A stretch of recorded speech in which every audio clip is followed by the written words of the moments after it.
Come on in. So, have you ever been here before? Okay, well, let me tell you a little bit about what we do.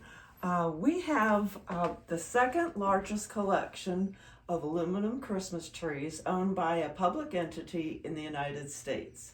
So we have about 25 trees on exhibit each year, and this year we have approximately about 25, but this year we're going to honor the 70s. Each year we highlight the 50s, the 60s, and the 70s, which were the years that the trees were made.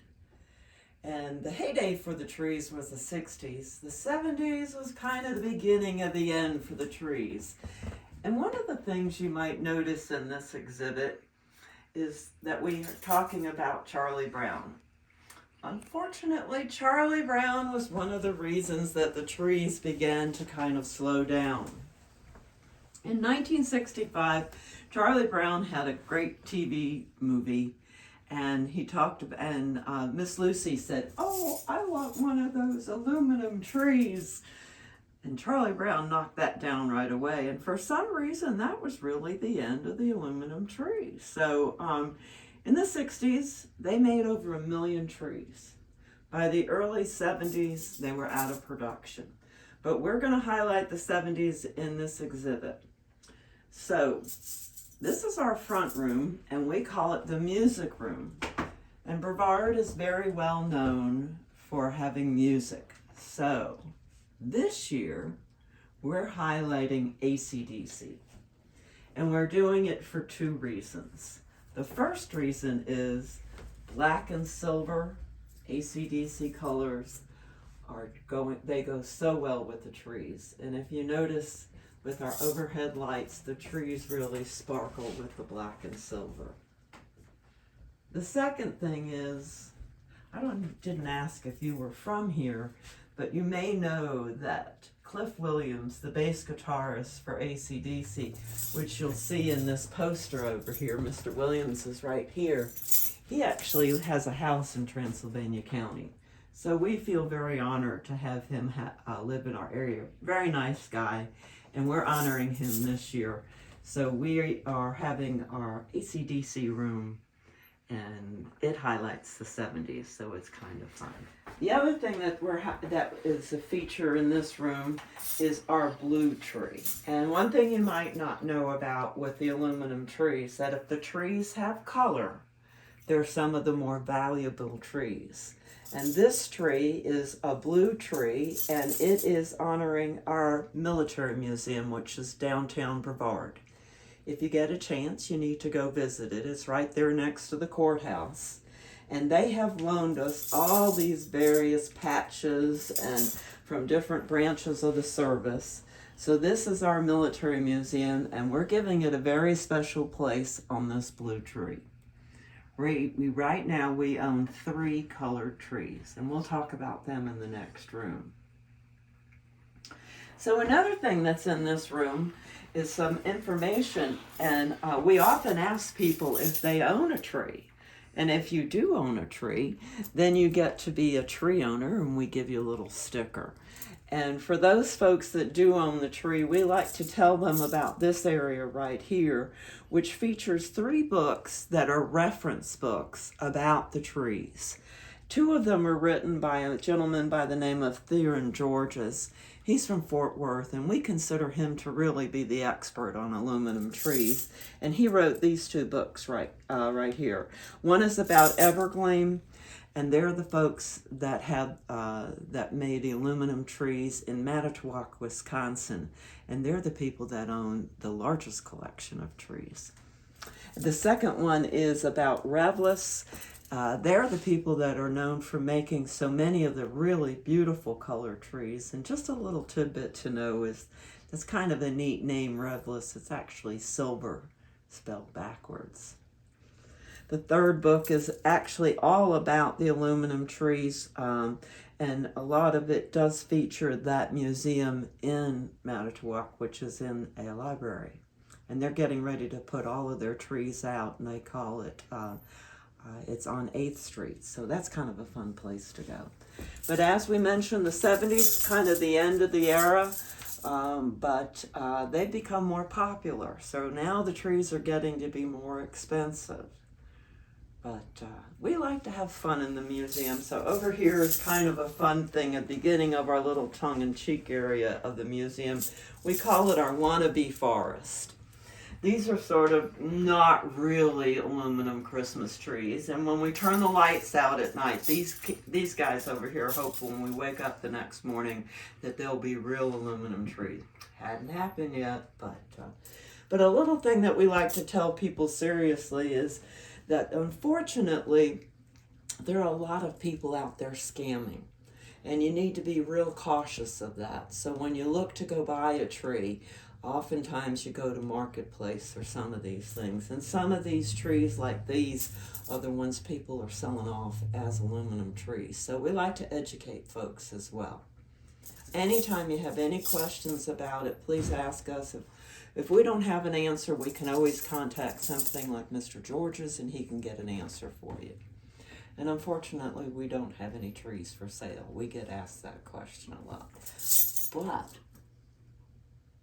on that note, we do have something fun for sale. This is North Carolina. We have a lot of tree farms. So, wink, wink, we're talking about an area here where we grow aluminum trees. Not really. But if you wanted to, we actually sell aluminum tree seeds. And for just $2, you could take these home, plant them, and you may be able to grow your own aluminum trees in a forest. Well, we'll talk about that later. Okay, welcome now to the Shiny Bright Forest. And now you're going to enter a room where we have this absolutely beautiful collection of over 400 vintage Shiny Brights. And these are ornaments that you probably may have seen at your granny's house. You may even own a few of them. But we're fortunate that we have this beautiful collection, and they look absolutely gorgeous on the aluminum Christmas trees. They're light, they shine off the trees, and we have a lot of beautiful light shining on the tree. And in this particular room, we're not using the vintage color wheels that you see on many of the trees. The aluminum Christmas trees can't have lights on them. Unfortunately, it would be a towering inferno. So years in the past, they had the color wheels, like we'll show you in a minute in the other part of the room. But in this room, we have a great example of some new idea for you. And these are the LED lights that are available on Amazon, and you can use them on your aluminum Christmas tree. So as you see, they really shine pretty off the tree, and they do a great job of illuminating these beautiful Shiny Brights. But here in this corner, we feature our small collection of blow molds. And these are blow molds that they're still being made, but up until 2000, they were all being made in the United States. And as of now, they're being made in China. And the interesting thing was there were two main companies. One of them was made in Massachusetts, and the other one was made right here in North Carolina, in Tarboro, North Carolina. And being that we're a history museum, we like to feature things that are done in North Carolina. So Empire Plastics was one of the big companies, and they were being made in Tarboro, North Carolina. You may have noticed on your way in that we have some pink flamingos out in the yard. The cool thing about the pink flamingos is that they were designed or invented, you might say, by Don Featherstone. And if you're fortunate to own one of the original Don Featherstone pink flamingos, you've got a real treasure there. And he actually worked for Union Products up in Massachusetts. So you may not know that the blow molds were actually part of the Don Featherstone group, and he invented the pink flamingo. If you turn around on this wall, these are also blow molds, and these are real 70s looking. 70s were known for a lot of these kitschy plastic holly, and the blow molds you know of in the yard you may not think of as these vegetable fruit type things, but these are also considered blow molds. They're becoming more popular. They're not, if you're a collector, these may be something you could look to purchase that aren't quite as much money as some of the bigger ones. If you go through the museum, you'll see different books on stands, and if you have time to read some of them, it will give you some of the research information that you may enjoy finding out more about. And this one in particular is called Evergleaming, and it's about the exhibit that is up in Wisconsin, and it will tell you more about how the trees were made, how the poles were drilled, and different things like that. So after we do this tour, if you have a chance, you can come back through and read some of these reference information. These two trees are some of our special trees, and this one right here, you'll probably notice is just a beautiful tree. We just received it. We have some of the most generous people that we know of in this area, and we received this tree as a donation from two sisters. They inherited it from their Uncle Charlie. We name all of our trees, and so henceforth we named this tree Charlie. And when we took it out of the box, Charlie must not have used it very much, because you are getting to see almost a pristine 1960s aluminum tree. I guess he just never used it. There's a couple places on it that have some wrinkles or creaks, but otherwise this is a perfect condition aluminum Christmas tree made by the company called Regal Electronics. And you'll notice that this one, with a couple others that we have in the museum, have metal poles. Make them a little bit different from some of the others that have wooden poles. So this is a really pretty one. The other one that we enjoy looking at is this one called Colorado. Another donation we received from a lady who lived in Colorado. If you look on the wall, you'll get to see pictures of her. She was actually born here in Brevard, and she gave us this tree with the pictures of her as a baby in Brevard. And the story goes her mom was pregnant with her and told everybody she wasn't going to go out and buy a Christmas tree, but she broke down and went to the local Five and Dime here in Brevard and purchased herself an aluminum Christmas tree. And the lady decided she did not wish to keep it, so she asked us if we loved to have it, and we certainly did. So we feel very honored to have her Christmas tree and the pictures of her with the tree.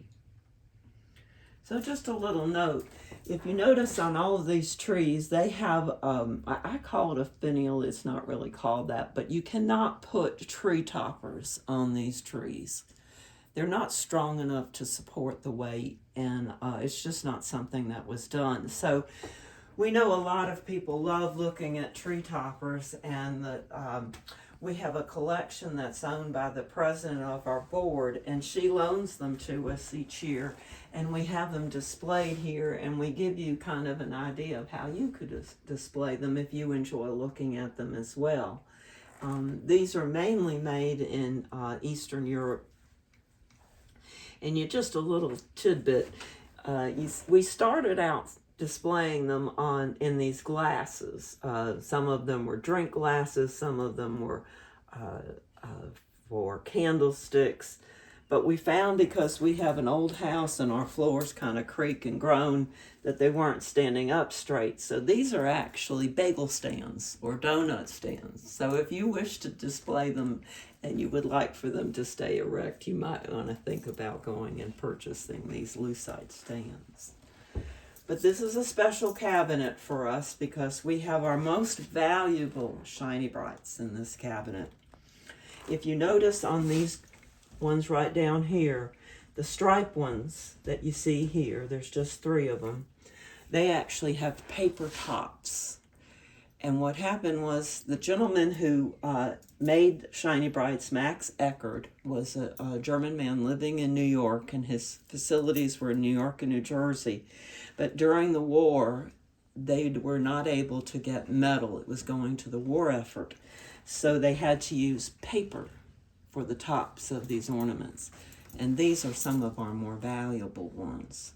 Along with the the elliptical ones that you see here, Max Eckert also knew that glass was going to be difficult to get at that time period, so he partnered with Corning, and Corning Glass actually made these unusual shaped ones.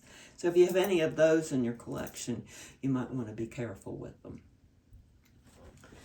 So we keep moving along. We do have one new tree to our collection. We're calling it Jody Girl. We were very fortunate to be able to purchase this tree this year from a large collector who owns a large private collection, and she lives in Newton, North Carolina. She sold us this tree at a very generous price, so we considered it a very nice donation from Jody. Thenceforth, we named it for her.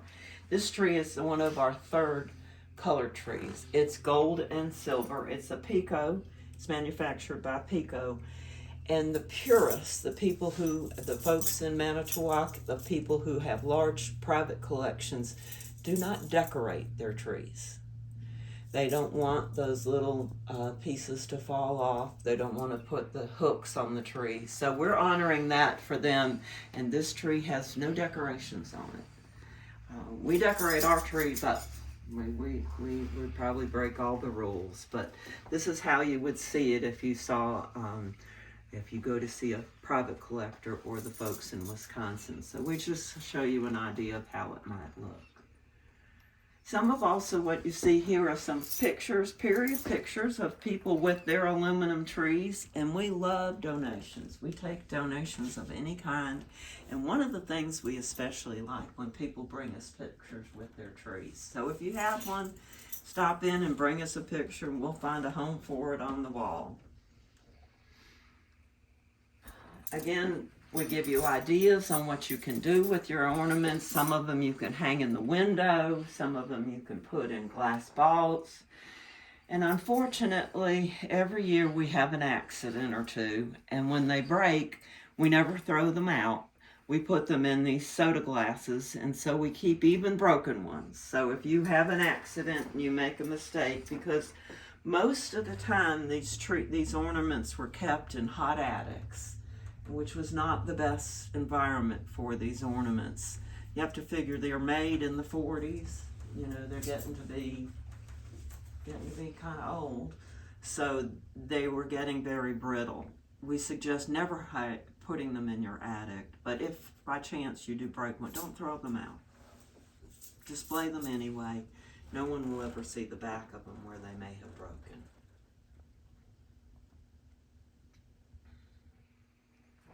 This tree, Celeste, was made by U.S. Tree Company. It's a beautiful tree. It has kind of a reverse pom-pom on it.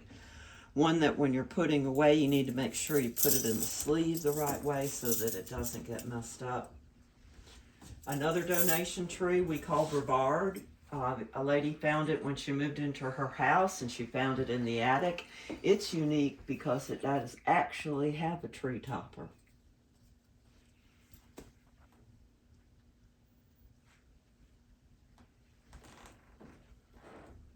So now we're kind of going to move on, and we have our probably the tree that we consider to be most valuable, and we have it in a section where we honor the man who started all of this. This is the Stephen Jackson corner, and Stephen Jackson was the man who started this collection actually for us. He was gifted a tree back in the 90s by his friends that found it on its way. It was going to the dump. And he got it as a joke. And if you're a collector, you know, if you collect things, one thing becomes 5, 5 things become 10. And so he wound up with 150 trees. So he was an architect in Charlotte, moved to Brevard, and he started a display of these trees and had a fun time, kind of a whimsical way of decorating them. And we were fortunate to receive a grant, and we were able to buy 35 of his trees. And that's how this whole thing got started for us. But this tree was one of Stephen's trees, and we call it Greenie. It's a holy gay tree, and it is probably our most valuable tree because of its condition and mainly because of the color. But this is kind of a fun thing that he had made by one of his friends. It's Buddha. We call it Buddha. And it goes along with that whimsical theme that Stephen Jackson enjoyed doing. So he's the reason we're here. In this case is another one of our collections that we have, and I think a lot of folks can relate to this because this is another one of those things that their Aunt Gay had or Granny had, and a lot of times they went out to the local ceramic store and made them, and they're becoming more and more popular. But in this row right here, we have something that was real popular in the 70s. It's called safety pin art. And these items in here, as funky as they look, they're actually made with safety pins and little beads. So that's something that we try to feature, something different from each generation that we highlight. And this year it's safety pin art. So if you move on to this area, again, we're so fortunate that we have generous folks, and they give us the collections that they have when they don't choose to keep them. So here, this year, we're highlighting the color wheels that people ask us about. And again, these are things that take maintenance, because we'll get a phone call from one of the docents that will say, there's this horrible noise in the museum, and then one of these will be going around making a noise. And so we have happens to be my husband that will come and work on them and try to keep them quiet because the motors are dying on them. But we thought we'd give you an idea and show you some of the examples of what these. So this is one, but this is an item that we received last year. It's actually a tree turner, and it plays music. But we don't have the space for a tree to turn because we're such a small little house. So we thought we'd display it here, and you could listen to it and see it turn. And this light here doesn't really project much light, so we just thought you'd get an example of what it looks like. On the wall right here, this is actually the wall of the bathroom. We're not going to go in there, but when you can go look on your own. We actually decorate the bathroom too. But here lists all of the different manufacturers, and as you can see, there were quite a few of them. And they were all over the country. They were in New York, Chicago, Philly, California, and some actually there was a few in Canada, and so they were all over the country. So you may find one that has made the tree that you have. But now this room is the 70s. This is the year that we're highlighting. This is the year of fun colors, psychedelic colors, those lovely harvest gold, avocado green, and this is disco balls, and this is just the 70s as you probably remember it.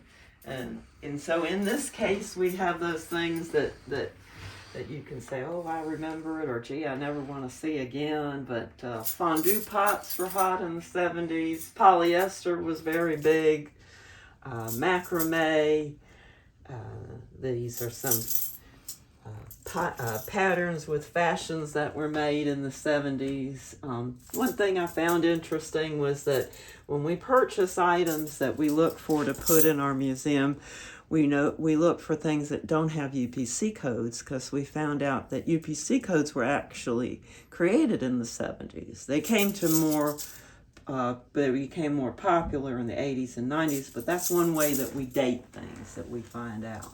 So these are the things that we either liked or didn't like in the 70s. So Pringles were came to fruition in the 70s, and they're still hanging around.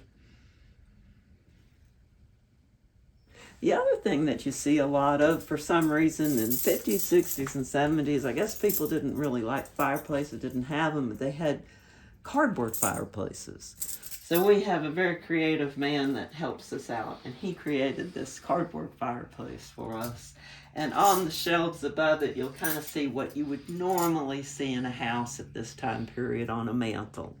Again, back to that plastic pot, poinsettias, holly, a lot of nativity scenes, the village kind of thing.